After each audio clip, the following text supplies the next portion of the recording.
Mwana we achavigwa sei nesu tiri poere kana kuti ava mirai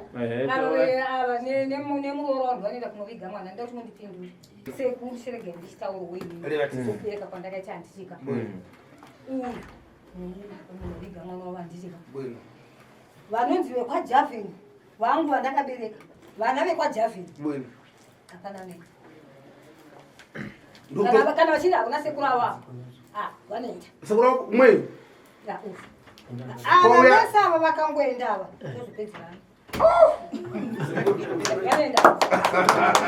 iwe zokoza pamwe tiyatibve handi taurai tinzo zokoza nkana kupedzerana kuti kuno taurai tinzo mati kuti ingandati ava vati inganda kuti nini ndichoyanda kuti mwana mukona kuvigwa bwino mwana novigwa anditika anonoviga mwana anditika saka ikuru mwana wenyoka inyoka ndakukudzai nasi mukunzinzwisisa zokoza pamwe mwana wenyoka inyoka bwino ole achadidi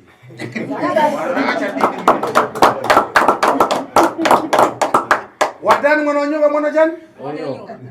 saka ufiti udochokera ubwera pa utufiti mfuna kupinda mkeno ndipindure ba iwe ulifiti ufiti vapasa mwana uyo afiti pomwe kuti wewe unenge apa uroi mwana anenge amuroi ndidzo kuti mwana wenyoka ava vakachena For these and more stories, tune in to Zim News Bit TV with Robert Tafumani.